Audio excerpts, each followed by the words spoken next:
Hi, I'm Dr. Kim Dwyer. I'm a clinical psychologist in the South suburban Denver area, and I'm just sharing today some information about ways of understanding the psychology behind what's going on for a lot of us during this time of stress related to the pandemic and sudden shift to work at home and school at home for many of us. With some folks obviously still needing to go to work because those kinds of work that they do. So I'll be talking about some things that we can do to take best advantage of our own kind of internal protective factors, how we can help those around us, and how we can better understand the psychology behind the situation. And then we'll be doing a brief guided meditation, the mindfulness of breath meditation. And I'll share a little bit about why that is useful and a good strategy to kind of work on and be intentional about during times like now.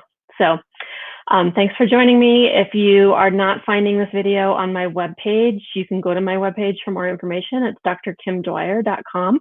I provide psychotherapy as well as evaluation services. Right now, I'm just providing psychotherapy 100% by telehealth. I also provide coaching and consultation for mental health providers and similar relationship-based business owners in private practice and small business.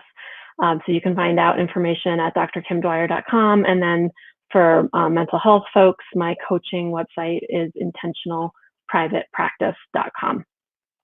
So one of the big predictors of how we respond to the stress related to a pandemic, what researchers tell us is that there's two major factors that are helpful in predicting our response. One is our prior stress level, prior trauma.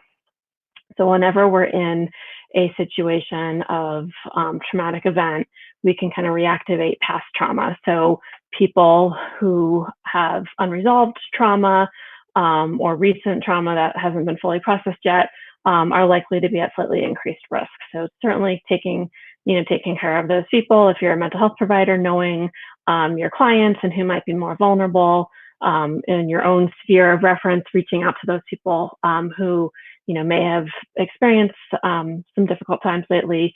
They may be the people that need a little bit more support from you. The other predictor of response is exposure to television. I think we can say that more generally in media, because we're not all consuming our news through television anymore, but exposure to media. So some things to remember in like the situation that we're in right now, the news doesn't change super fast. Of course, it's good to get accurate information and to stay up to date on what's going on, but watching a 7-8 hour news stream during the day is not likely to provide a ton of additional information, and an increased exposure to that is likely to result in increased trauma. It's like we get so immersed in that world of the news, which is highly emotional and highly designed to pull you in and to make you watch, that you see the commercials, which is where the money comes from. So the recommendation that I've been told is to identify a couple of sources that you trust for news, to get your news from those sources, and to limit it to a check-in each day for a short period of time. If you're spending a lot of time in front of video news media and spending a lot of time reading through social media to get your news, you're likely getting overexposed, and that's going to potentially increase your trauma response. So when we're thinking about traumatic stress, the types of responses we typically see are heightened anxiety, hypervigilance we call it, which is increased anxiety in general, increased startle response, increased scanning of the environment for safety. We have avoidance symptoms, which tend to be avoidance of things related to whatever the trauma is, as well as avoidance of emotions. So in some people kind of manifest that in terms of emotional numbing and disconnection, even a little dissociation in the emotional realm. And then the final major symptom related to trauma is re-experiencing. So this can be nightmares, it can be flashbacks, things of that nature. That kind of is the brain's way of reminding us, hey, don't forget about this scary thing that happened, and make sure that you're prepared to deal with it when it comes back up. So sometimes those come up early, but right now we're kind of all just in this together and experiencing this unfold. So some of those things might not show up for folks until quite a bit down the line. Sometimes our body just kind of goes into survival mode and keeps it together until a trauma resolves, and that's when we deal with symptoms coming up. So those are the things I would be looking for: is increased anxiety, avoidance of places, topics, experiences, emotions, and then those re-experiencing symptoms are really keys to trauma, and something that would be important to get some support around. Things that we can do that are protective of ourselves. The first one is connection. So we are super social species. Even if you're very introverted, you still need to have that human connection. And that's hard right now.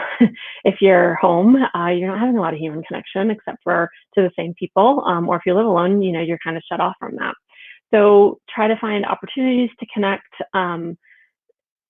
One of the things that's important about face-to-face, not just phone or text or email, but face-to-face connection, we use other people's emotional responses as feedback, and we use that to help regulate ourselves. So we have, they call them mirror neurons in the brain that pick up on the emotionality around us, and kind of are able to mimic that and also use that to regulate and to get a sense of safety.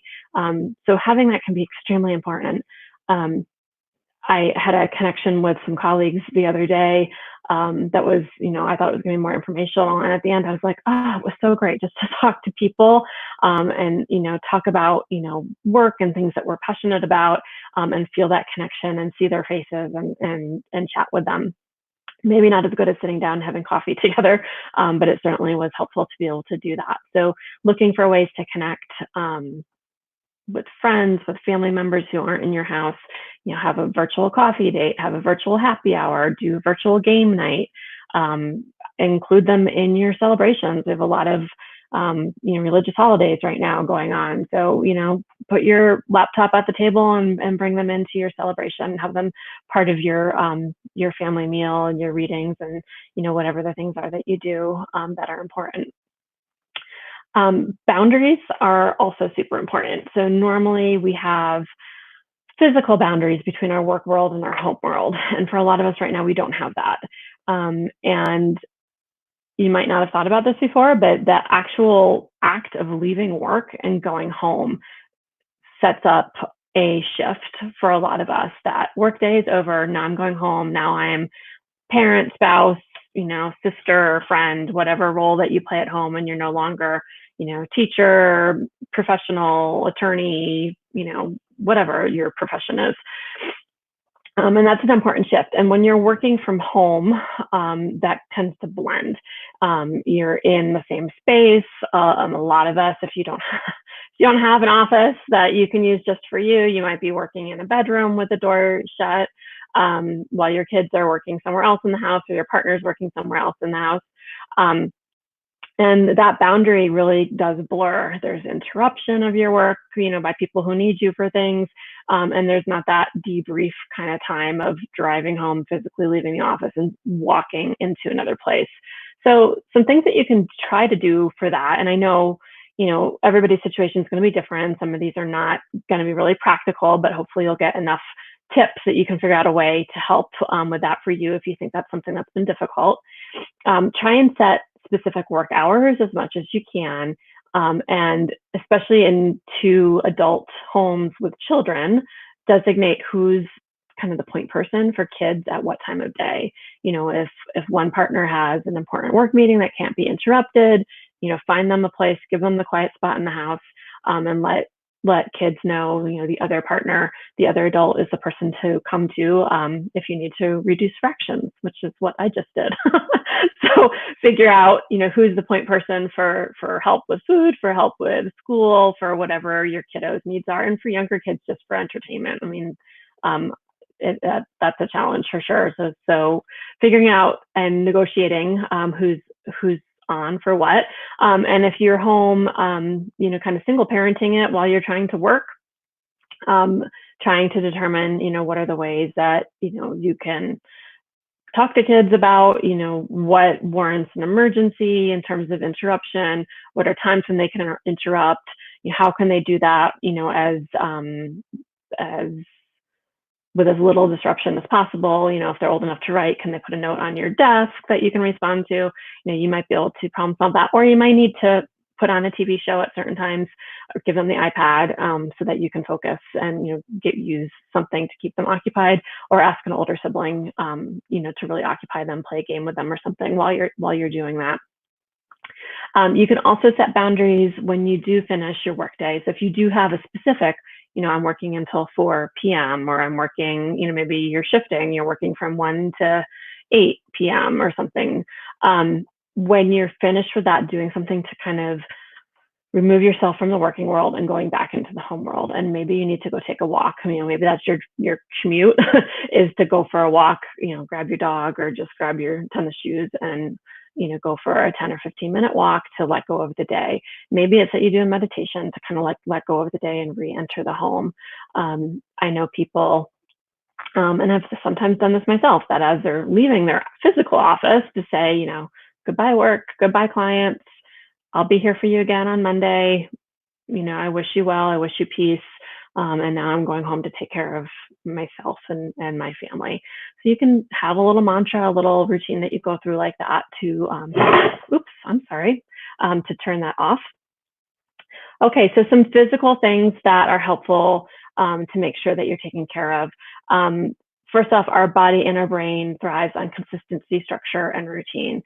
So as much as you can keep that part of your world, and I know it's hard when if you're working from home, temptation to stay in pajamas and slippers is very real. But as much as you can, get into that routine that you're normally in. If you tend to get up and exercise before work, do it. If you, get up and shower and, get dressed in professional clothing, maybe you don't need to be so fancy, but, keep as much of that as you can so that you're sending all those cues or sending signals back to the brain, going into my work zone. And again, that's going to help with those boundaries for you. Sleep is super important. And it's one of the things that gets disrupted when we're anxious, for sure. So know what your triggers are as far as sleep. I know personally, if I watch something scary or really sensationalized, emotional before I go to bed, it's hard for me to sleep. If that's you, manage what your exposure is in those hours before you go to bed. All of us should not be getting a ton of light exposure before we go to bed. So minimizing electronics for at least an hour. Some experts recommend more like 2 hours before bed is important.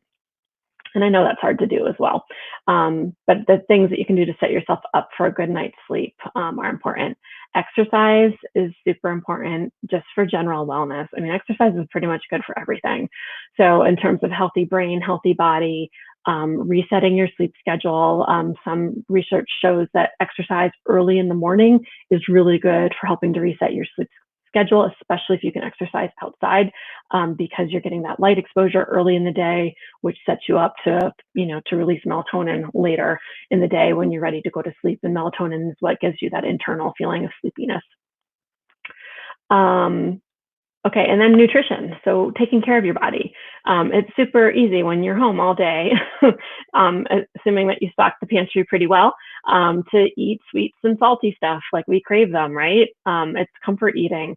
And there's nothing wrong with, eating foods that you enjoy eating, but watching if your general nutrition patterns change. If you're not getting fruits and vegetables than you normally do, if you're not getting enough protein, but you're eating, a lot of quick, easy to grab carbohydrates, just be aware of that and try and make sure that you're getting the nutrition that you need to fuel your body and your brain. And then in terms of sleep, eating right before bed can really, especially spicy foods before bed, can disrupt sleep. Anything that's going to impact, that has a psychoactive impact, so caffeine, alcohol, those are going to impact sleep. So be careful about those, and certainly talk to your medical doctor if you have questions about your consumption and how to help with that. So another thing that we can work on practicing that can really help us is compassion. And the reality is we're all going through the same situation right now. So really being compassionate with others. They might be handling it differently than you and I would, or you and I might be handling it differently. But we're all going to handle this our own way. We can only control ourselves and our reactions to other people. So making the best choices you can for yourself and your family, that's your sphere of influence. You can set a good example, but being compassionate towards others, even if they might be making different choices than you. Another thing that can be helpful is helping others. That really, again, we're social. Like our DNA is primed to support the community, to support the group, which makes it hard when we're not with others. So thinking about ways that you can reach out and help others. It could be, if you're making a grocery run, picking up groceries for neighbors that are having more trouble getting out. It could be making cards to send to people, even people that you don't know. It could be reaching out to your community organizations or faith-based organizations and asking, like, what are the opportunities for me to help from a distance so that I can be useful to others during this time? And get your kids involved in that. They can color great pictures. They can do things that are going to put a smile on somebody's face. Okay, so I want to shift and talk a little bit about meditation. So one of the reasons that meditation can be so helpful is anxiety is very much future oriented for most people most of the time, unless you're immediately in an anxious situation. But for most people right now who are like at home, socially isolating and not sick, not dealing with a ill family member, our anxiety is future oriented. What's going to happen? How long am I going to have to do this? When am I going to get back to work? What's going to happen financially? How am I going to handle this? They're all future oriented worries. And they're very, very valid. I am not discounting that. But the act of worrying and ruminating is our brain trying to problem solve before we have all the information. So I would love to know when this is going to end, but I don't know that right now. And the more that I spin and stew on what's going to happen, when is this event going to happen now that it's been postponed? When am I, one of these things can go back to normal. The more that I spin on that, the more I rev up my central nervous system response, which is basically fight or flight. And that takes a lot of energy from our body. It's an unpleasant feeling. It creates rapid heart rate, rapid breathing, stomach ache, muscle tension, all those things that would gear us up to have a physical, confrontation with someone or something, or to run to get away as quickly as we can. And we don't need that when we're sitting at home and we're like engaged in this, poor attempt at problem solving to try and gain control over something that's out of control. So mindfulness meditation brings us back to the present moment and tries to bring us into some acceptance of I am here now. And right now, hopefully, I'm okay. I'm breathing, my body's functioning the way it's functioning. That chatter that's up here, I can choose to hold on to it and attach to it, or I can choose to notice it and let go of it. And it's not about ignoring it or distracting from it. It's about making a choice and seeing it as a choice, that holding on to those thoughts and accepting those thoughts all as 100% truth is not always helpful to us, and it's not something that you absolutely have to do. We're just going to use breath as a focus of our attention, and what we're striving to do is to increase our attention to the present moment without judgment. So getting out of that judging mind that's saying, this is horrible, I can't stand it, or you're doing it wrong, or you're never going to succeed at this, or whatever your judging mind likes to say. We're trying to, peel back from that and see that as just thoughts that we can attend to later if they're important. But right now, our job is just to focus on breathing. And if you're breathing from a biological standpoint, you got it 99% right. So you're doing great. And you can deal with those problems later when you're, in a calmer space. And I know we don't go around our life, in constant states of meditation, but the reason we can practice this in a more formal sense is to get better at that skill. And then as we're walking around the world doing whatever we're doing and we get hit by these stressors, we can do a much more abbreviated moment of mindfulness, of maybe even just connecting to one breath, telling ourselves, I got this, it's going to be okay. And then moving on. So I am going to pause this for just 1 minute and get my timer set up, and we'll do a brief meditation.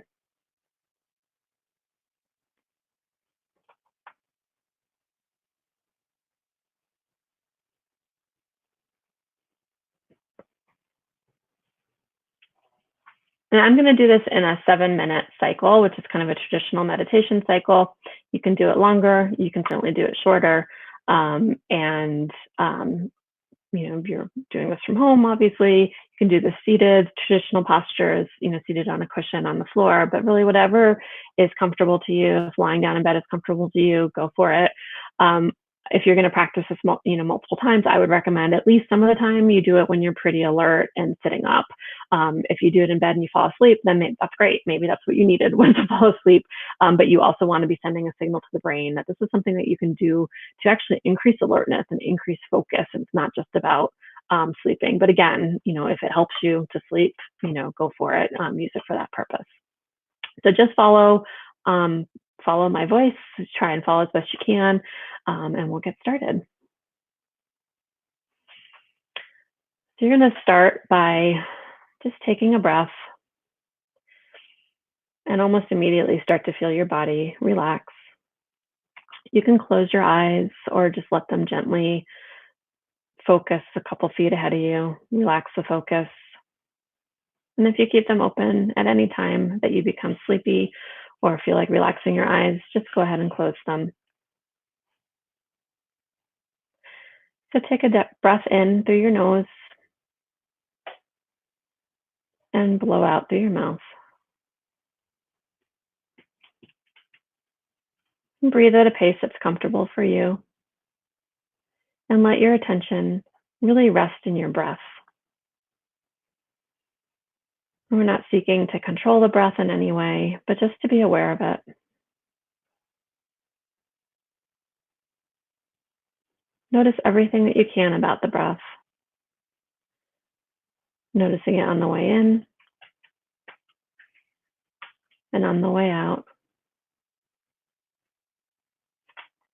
Noticing the feel of the breath in your nose, in your throat, in your lungs.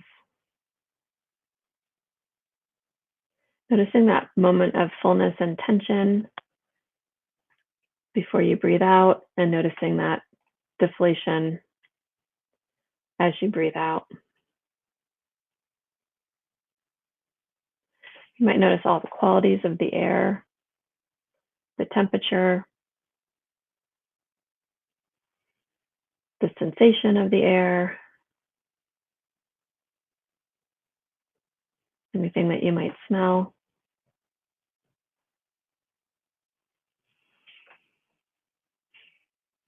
And as other thoughts come to mind, which is totally normal, just notice. You might even say to yourself, oh, I'm having a thought. And then let go of that thought and gently bring your attention back to your breath.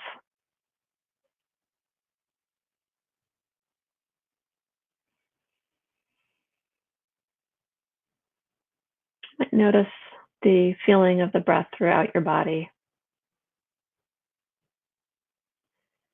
You might notice the rise and fall of your shoulders as you breathe, or the rise and fall of your chest.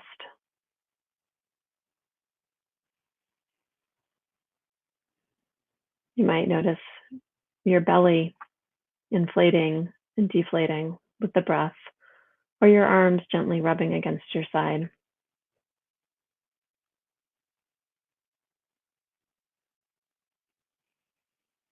And again, just gently bringing your attention back to your breath and to these sensations, and just resting in the present moment. Your mind wants to wander, wants to bring you interesting tidbits to think about, wants you to solve problems. Just notice that tendency of your mind. It's like a puppy. If you've ever trained a puppy, they want to smell everything. And your job, if you're training them to heel, is to gently bring them back to heel. Not to yell at them, not to get really angry and frustrated. Just to say, come back, pay attention to me. And that's what you're doing right now. It's bringing your attention back to your breath.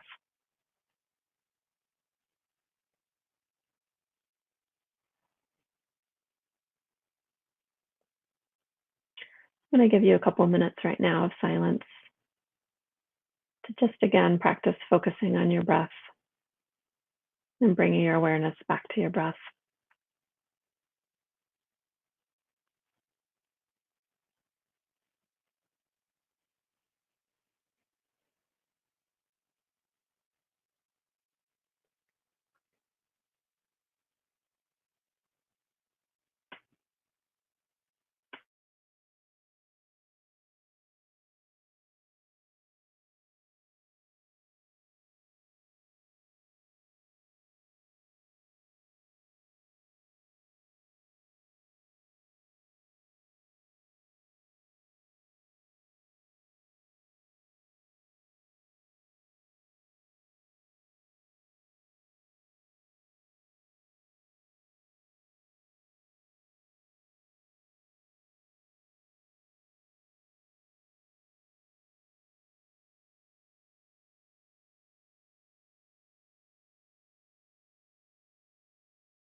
And as you take this next breath, start to allow your attention to expand a bit.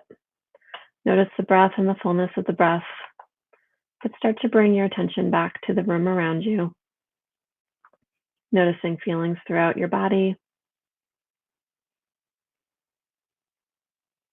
And in a moment, I'll ring a bell.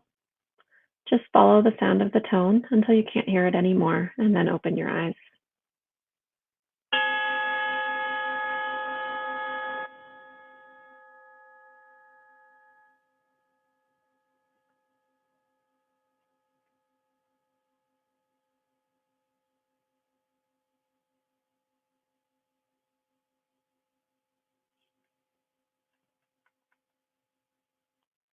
Okay, I hope that was helpful. Again, that's something that you can practice at any time. If you get comfortable doing it, you can just do it, talk yourself through that, or even just focus on your breath. I like an app called Insight Timer that bell I used was from that. You can set it for different amounts of time and just have it ring a gentle bell. If you do that, I recommend you put your phone on airplane mode. Otherwise, you'll get interrupted by notifications and phone calls and things like that, which are not very meditative. So that's what I wanted to share with you. Some other resources, if you go to my clinical website, which is drkimdwyer.com, slightly down, maybe a third of the way down from the top of the page, I have like a telehealth update and information about the pandemic. There are two buttons there. One is a link to a resource page on my website that has a lot of resources. One I just added the other day is a coping with anxiety related to coronavirus booklet from the Wellness Society, which is it's a pretty thorough, really great resource that you can follow that link to get that. There's some information from the Anxiety and Depression Association of America that you can click through to, which has a lot of resources for supporting children. There's also some resources for at-home activities and exercise and entertainment and things like that. I'm trying to update that as I get new resources shared with me. And if I can help you in some way, feel free to reach out. If you're looking for telehealth, I'm able to provide services throughout the state of Colorado. Some states have changed the regulations in light of this and have allowed temporary cross-state practice. So if you're in another state and you're interested in working with me, reach out to me and I'll research it for you to see if I'm able to support you. Otherwise, I'll try and help you find some people that are close to you. Have a wonderful day. Thanks.